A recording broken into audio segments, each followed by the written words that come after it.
welcome to you. I'm Hayley Palmer. Really good to have you here with me on the show this evening, especially as we are joined by the lovely Kimberly Wyatt, and we'll be catching up with her after this.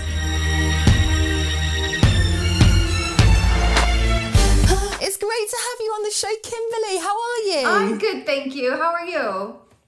I'm good. It's such a pleasure to have you here on the show. And you're over in Ireland at the moment, aren't you? I am. I'm in Belfast getting ready to film Series 3 of Almost Never for CBBC, where I play a cold-hearted music manager, Sasha Small, and it is one of my favourite gigs to do. Oh, how lovely. And it's snowing over in Belfast right now, yeah, right? It's been snowing all morning. Freezing cold. It's not quite America temperatures, but it's good to have the snow on the ground at long last. We're going to go into the first song. I'm really excited to play it out. It's Don't Ya? And what I want to know about this one is, how long did it take to film? Because there's so many different scenes in the video to this, isn't there? It was an epic, I believe it was a 2-day shoot. And we were working with Andrea Lieberman for styling, who's genius, did all of everything for Gwen Stefani and her fashion line Harajuku girls. We had Orbe on hair, who is unbelievable. We all walked in as like girls and came out with these braids and mohawks and all this sass. And it was just so much fun. And we got to do so many cool different setups to create Don't Ya. It was intense, but it was like, it set the world on fire. So all the hard work that went into Don't Ya definitely paid off. Yeah, it really did. And it looks like you're having so much fun. But yeah, I can imagine the hard work and what goes on behind the scenes is just incredible. We're going to check out the video. It was #1 for 3 weeks in 2005. Enjoy. Okay. Yeah.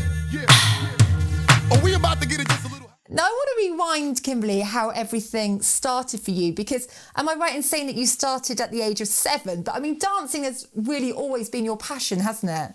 Yeah, dance was my first love, my first passion. And I started at 7 with gymnastics because I was really inspired by the Olympic gymnasts and figure skaters. So I started with gymnastics, but quickly fell into loads of other styles of dance like ballet and tap and jazz. And I think it was at the age of 10 I started doing competitions. And did really well at them and was able to become Miss Dance of America Chapter 28 and go to nationals and learn from other teachers around the world, and then got lots of scholarships to then go train in my summers in New York City at the Broadway Dance Center and the Joffrey and Steps on Broadway. And that's what really kind of opened my eyes to the wider world of entertainment and sort of really taking it seriously and making it my life.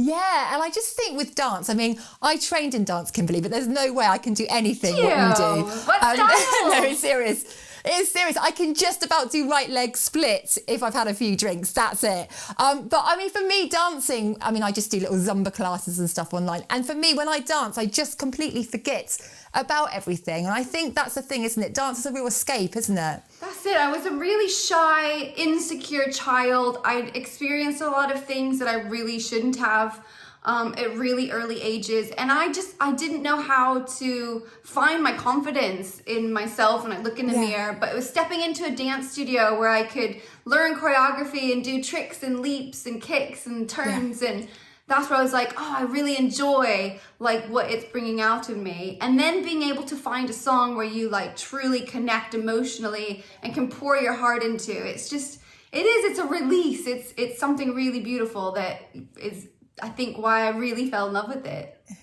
Yeah, and I think after lockdown, that's one of the first things I want to do is go to a class and just have fun, forget about everything and just sweat and get that real feel-good factor. I mean, I know you've done the Hill classes, haven't you? I've seen it at Pineapple Dance Studios. I'm dying to go to one of those. Well, that's kind of what's gotten me through lockdown, because with the Monday we went into lockdown was the Monday we were supposed to start rehearsals with the Pussycat Dolls for a world tour. And in my mind, I was going to sort of share the warm-ups that I usually do with the girls to get us all warm and ready to learn choreography and throw down. And so instead, we were thrust into lockdown. So from that day one, I was doing online dance drills and bring your heels classes live on Instagram. And then I moved to an app called Move Home Studio so I could sort of offer dance to those that need it through lockdown. Yeah, definitely. I think it's absolute medicine. For me, it's music and dance is my real escape. And I just forget about everything, including food. I'm always thinking about food, Kimberly, but when I'm dancing, it's the only time. It's just such a release. So it's just brilliant and you're an inspiration. And then we're going to go into Stick With You. What I like about this video is it's kind of a day in the life of the Pussycat Dolls on tour, isn't it? You're kind of like in the motel and then you're on your tour bus and you're getting your makeup done. But I can think that can only be, it was a real hard schedule for you. It was relentless, let me tell you. We sacrificed everything to be a Pussycat Doll and tour the world and become the success that we became. Yeah. And that's everything that I, had trained my whole life for, was to be able to do something like the Pussycat Dolls. And I feel so grateful for all of those experiences. But yeah, it was relentless. It was relentless making the music, making the videos, and staying consistently on tour around the world. Because luckily we have fans everywhere, and we were probably the first tour. I think we toured for 3 years off the first album, which just never happens. We were out with the Black Eyed Peas, and then we were headlining with Rihanna opening, and then did another headline tour with Gaga and Neo opening. It's like you look back and just kind of pinch yourself, like, did that really happen? Yeah, you must get injuries and you must have days where you're just thinking like, oh, can I do it tonight? But I guess as soon as you just hear that music, something just clicks, doesn't it? That's it. And we are so physical. We are athletes as well as artists, and doing the leg lift night after night and dancing to the point that we do in stilettos. It's intense. And then, of course, getting on a tour bus in tiny little bunk beds where you can't really move much. It took its toll on your body, that's for sure. Yeah. And there's times where you feel like you're limping to the stage and you've got nothing. But when you get out there and the lights are shining, the music is pumping, and the fans are screaming, it just takes you to another place, and you just dive deep and you find it in you somehow. Yeah, just incredible. We're going to go out with Stick With You. This is your second consecutive #1 after Don't You. Enjoy.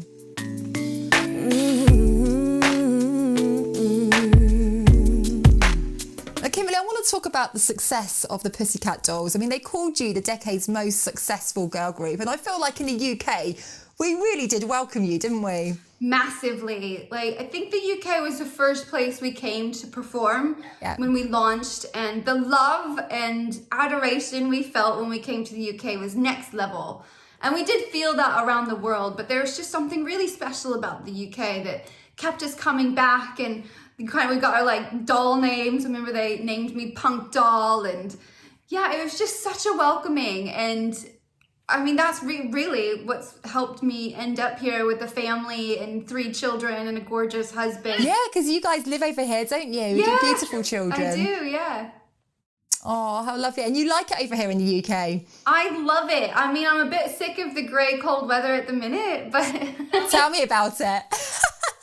But I love my life here. It feels like home more than anywhere else, that's for sure. Oh, well, I feel like we've really sort of adopted you, haven't we, over here in the UK? So. I'm not going anywhere. Yeah, definitely. We're going to go into the next song, When I Grow Up. For me, when I watched the dance break in this, Kimberly, it's absolutely insane. How did you get it so together? This was mega for us because we were put on a little bit of a break for about a year. And so when I Grow Up came around, we were out for blood. We were so ready to get together and dance and throw down and create something really special with When I Grow Up. And we felt it. So we were just in rehearsal. We were relentless about getting it perfect. It felt like another chance to get out there and explore, make music, and give the fans what they really wanted. So when we stepped foot on the When I Grow Up music video, we were ready to just give it everything.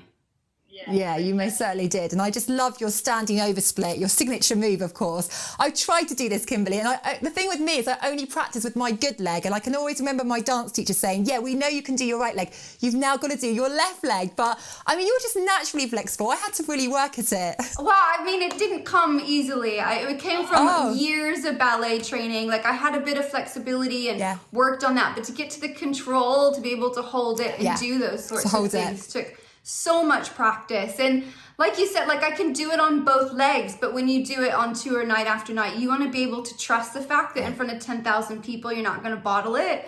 So I would always do my right leg. So my poor body has been put through the ringer. Honestly, I did a dance class this morning, Kimberly, and my hamstrings are hurting. I'm like, oh God, I'm getting older. But well, we're going to check out the video. So When I Grow Up, number 3 in 2008. See you after. Boys call you sexy. What's up, sexy? And you don't care what they say.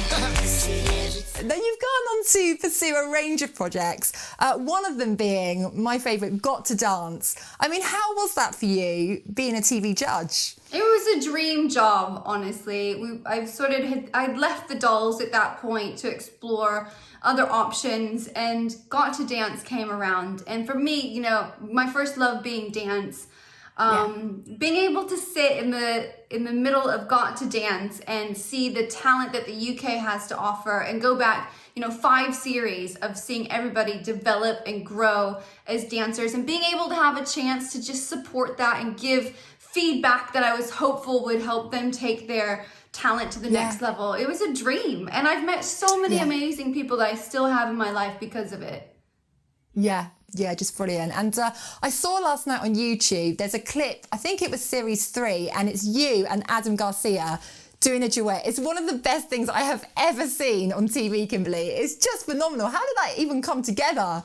Oh, thank you, first of all, because I loved doing that performance. Yeah. I believe it was to We Found Love by Rihanna, and Adam and I we became fast friends and used to hang out, and we just adored each other on stage. We did a West End show together, Revolution, and so we jumped at the chance to perform together on Got to Dance and bring 2 different styles of dance together in that huge performance, with him doing tap and me doing more of a commercial jazz piece. And genius. Oh, we just had the best fun.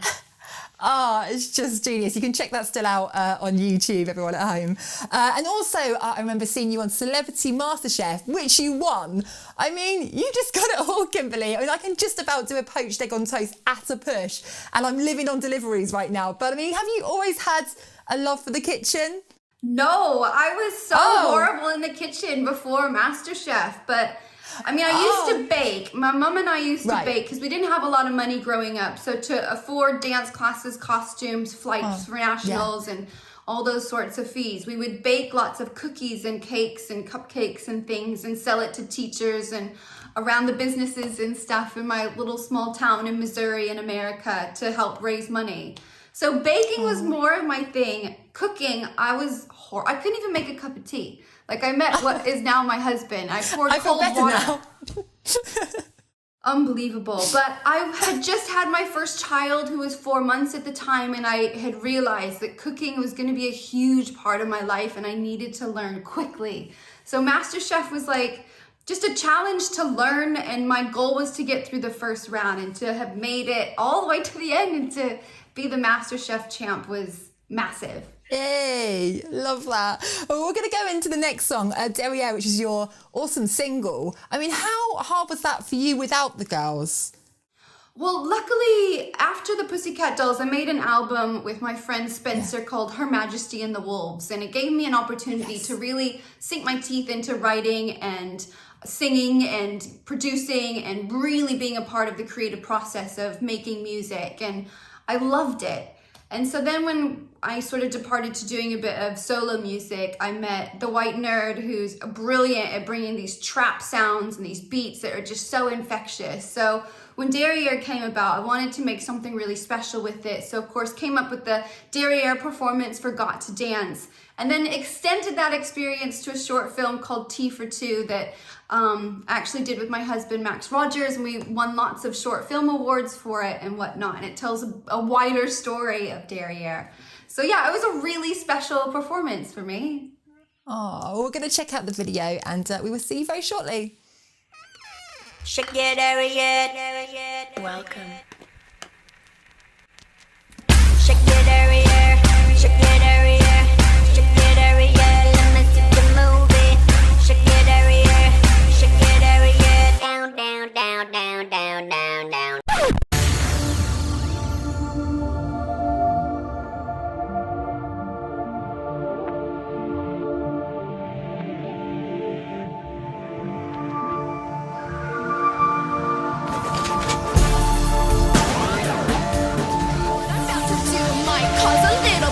I can start a fire right down there in your kitchen. Coochie bang bang. Cushy, cushy, bang, bang. Cushy, bang, bang. Let me watch you. You can kiss my Derriere. shake it derriere, shake it derriere, shake it derriere. Let me see you move it. Shake it derriere, shake it derriere. Down, down, down, down, down, down, down. Shake it derriere. Now I want to talk to you about something that I was very excited about, Kimberly, the comeback of the Pussycat Dolls.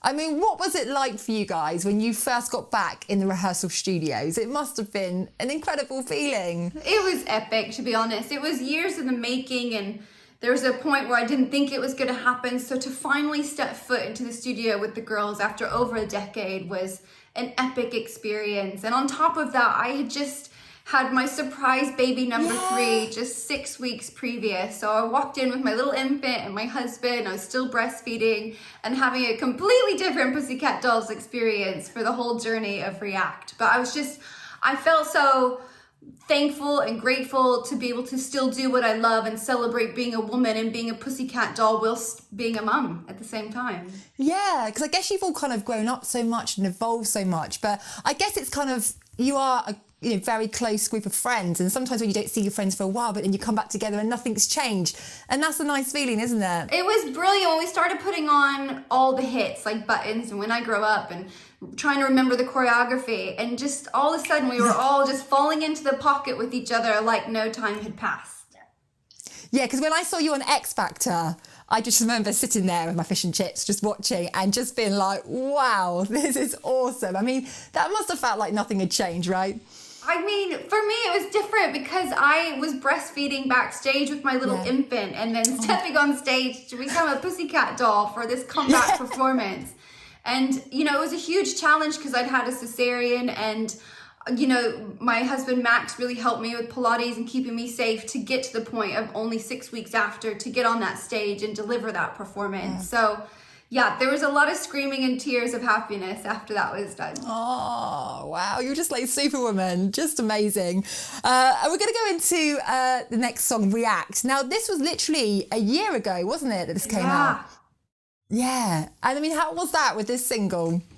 I mean, it was just fun. It was really fun. Yeah. And going to LA to shoot the video, we had one day to create this epic performance. I remember getting on the plane, going straight from the airport, straight to rehearsals, learning the whole routine. The next day we're filming. Like, it was relentless.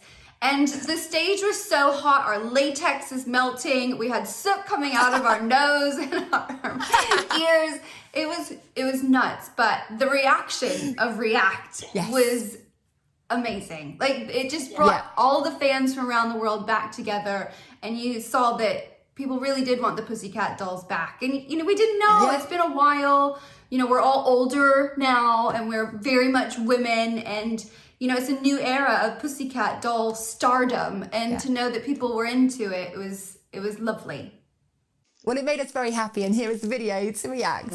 When I get messed up at the party, I make a scene and get... Oh, Kimberly, we've now come to the end. It's been so lovely chatting to you. I know one of our viewers, Stephen Allen Hill, would like to say, have you got any future plans coming up?